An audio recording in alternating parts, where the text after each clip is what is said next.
let the kids know how you started out. You grew up in the Bronx. Right. You really were more interested in the Yankees, the Mets, the New York Giants, and definitely the Knicks. Okay. Baseball, not so much. Just Yankee Stadium, of course, is in the Bronx. I was in the South. I live in the South Bronx, so it's right. We go in late night. We play basketball behind Yankee Stadium and stuff like that.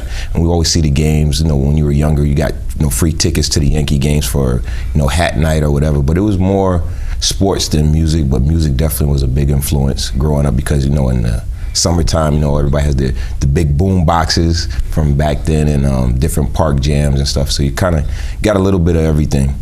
Now, you were telling me that both sports and later on, when you got more interested in music, kept you out of trouble because you would see other kids making unwise decisions. Right. And you were saying as adults, some of those unwise decisions they made as kids are still impacted them, but you played it straight. Right. I mean, I had older brothers who didn't sort of keep it straight, so I kind of seen the mistakes that they made, as well as my classmates. When I had good coaches, I would say that, and I played 3 different sports. So I would play football, which is the beginning of the season. Then after that comes basketball, and after basketball would come track. So I would always be busy, playing sports because the coaches would say if you cut class, you're not playing, and you smoke, if you drink, if you do anything that's you don't do your homework, and it would trickle down to your parents, to the teachers, to the coaches. So it kept me not in line, but it gave me that line to walk on, that if you did something that wasn't acceptable, you wouldn't be able to play sports. And I really was into sports and I was good at it, so I just wasn't a bench player. It might be a different story. I wanted to play because I was real popular at playing basketball, football, and track. Well, now you were saying to me when we were talking the other day that no matter what the kids are interested in, the most important thing is to stay out of trouble and get that education. Right. I mean, everybody wants to be Michael Jordan or Kobe Bryant or LeBron James or whoever the sports figure, Tiger Woods, but how many are going to really make it? I mean, reality kicks in after a while, and the people that you see that run the country all have education. Even Barack Obama, he's very well educated, and the education, you get the education and then you can do whatever you want to do later. It's like not even a backup plan, it's the plan. It should be the plan is education. Now, at what point in your career did you decide to move away from sports and start turning towards music? Like I said, reality kicks in, and I'm like, a lot of my friends, Elton Brand, he went to Duke University, he went to the NBA, Allen Iverson, Stephon Marbury, they all went to the NBA, and I was pretty good, but I don't think I was NBA material. I think I would have maybe been able to go overseas and just kind of go into a different direction. I was always in love with music. It just was a hobby. They always say do something that you love to do and you have fun doing it, and you would do it for free, and music was it. So I kind of would tape all the late night shows of music from WBLS and Kiss FM with Red Alert and radio stations in New York City radio stations, and just tried to mimic what they did on the air. And I would kind of trick my friends and be like, hey, this new mix I recorded off the radio, but it was actually me. So I didn't want to know if they would like it or not. And they were like, oh yeah, we like it. So I kind of knew I had the gift after they thought it was somebody else mixing it. So that's how I kind of got into it, just by tricking my friends into thinking it was a big DJ, but it was actually me doing that. Now also, as you were starting that, you also became a record producer. That's pretty impressive.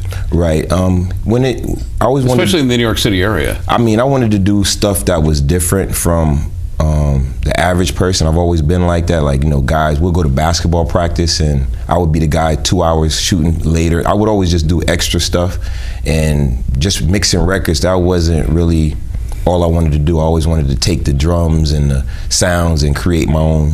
I'm very creative like that. So I just would mess around with stuff in my house, from a $100 sampler to then I started expanding out to a $3,000 sampler, which happened later. But I just was always interested in changing the music to the way I heard it, not just how the artist put it out, because they would give a lot of acapellas and instrumentals, and I would like to mash up different stuff. I just was always creative like that.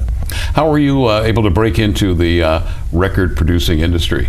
That's a good story. Actually, I I had mixtapes. Mixtapes were big in New York City in the mid '90s, and like I said, it's like you make the music and you put it out there, but it doesn't have a face to it. So I would be driving down the street and I would hear somebody playing one of my mixes, and from there it got real popular. So my name, everybody kind of knew who I was, because guys used to be like, hey, it's this guy making this DJ guy with your name, because everybody knows me as iRoc, but they know me from playing basketball in the Rucker tournaments and different tournaments in the city.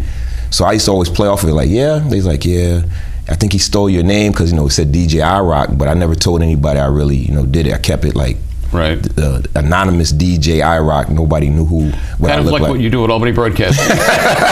Right, definitely. Keep it quiet. Keep it quiet. Yeah, if you know, you know. If not, so I was in a nightclub, and one of my friends who worked at record companies, because as most DJs did in the mid '90s, you would go from record label to record label to get records.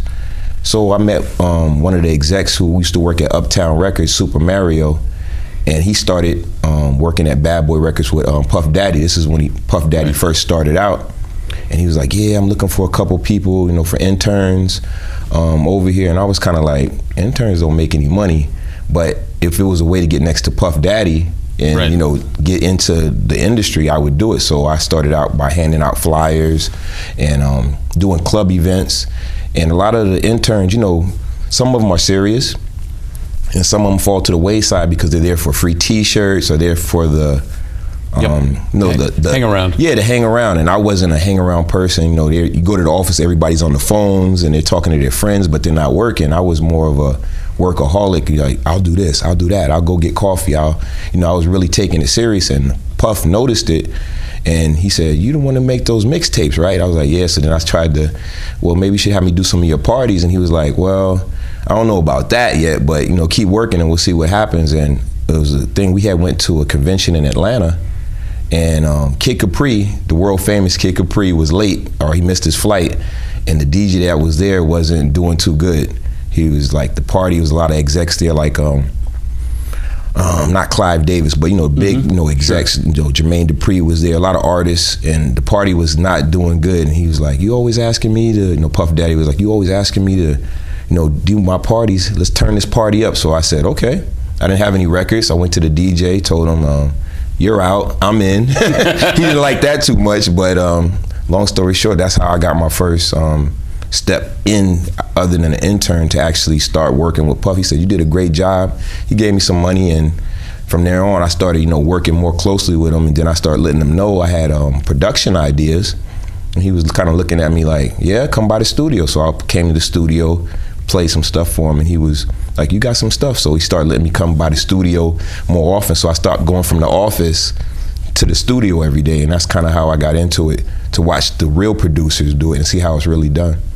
And at the same time, you were establishing yourself with the general public as a DJ as well. Right, but in New York City, I was known as a basketball player.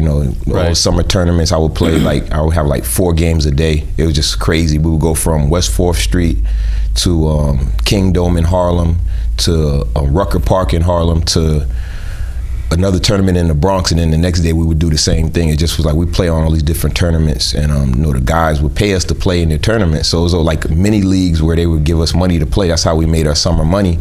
So when I started telling people that I'm DJ iRoc, nobody believed me, because I never said anything. They didn't believe it was me. But more people knew me for basketball than the music, and then it shifted from the basketball to the music.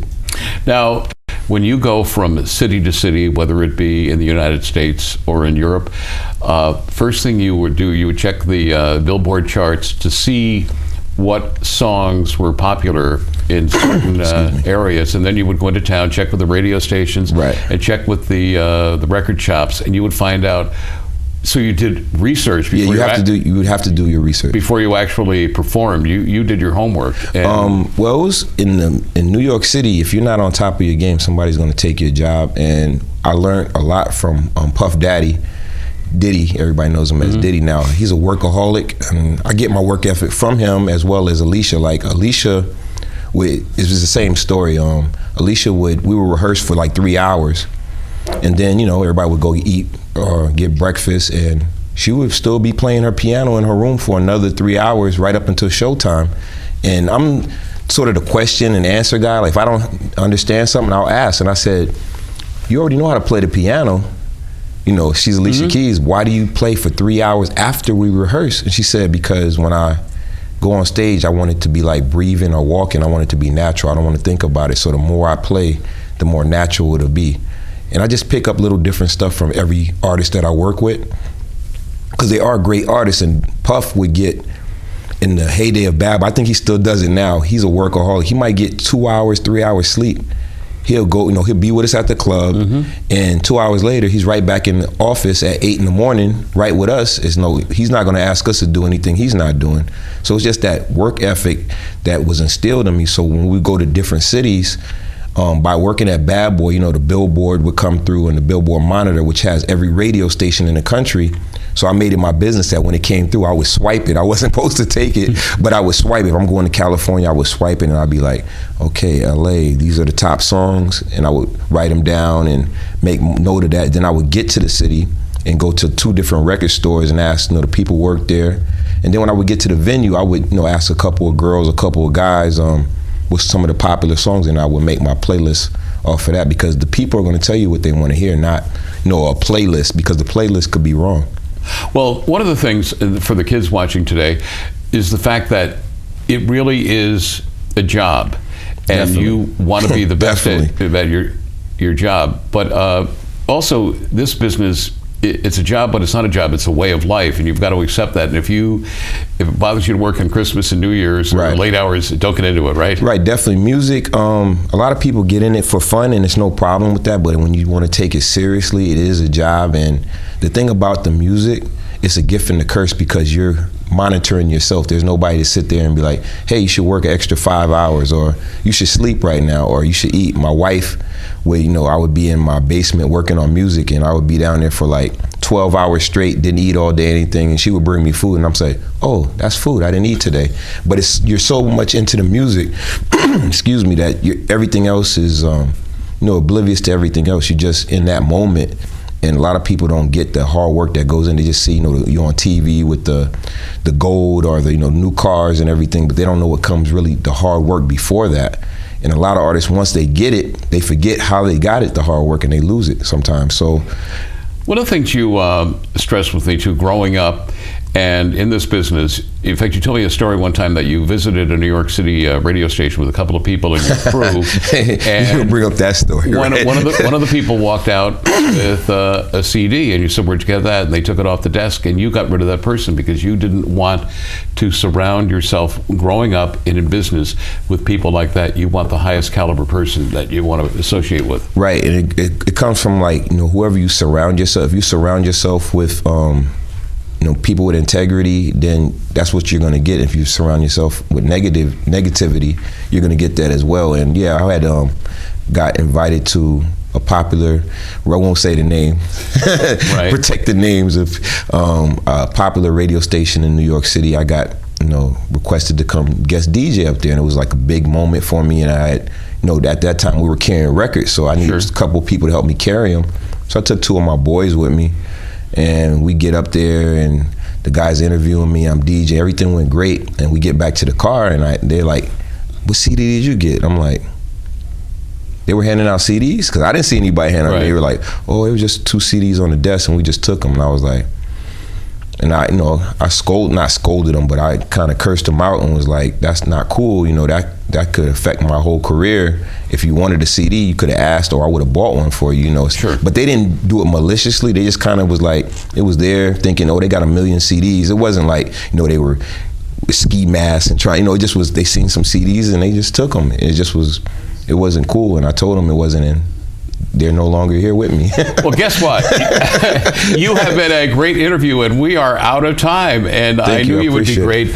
And it's great to work with you professionally, and I'm very impressed with your work ethic and everything you do. And folks, if you want to get into the music industry, you should pay attention to what DJ iRoc said today. He's a classy guy, and an honor to have him as a work colleague. I'm Joe Condon. Have yourself a wonderful day.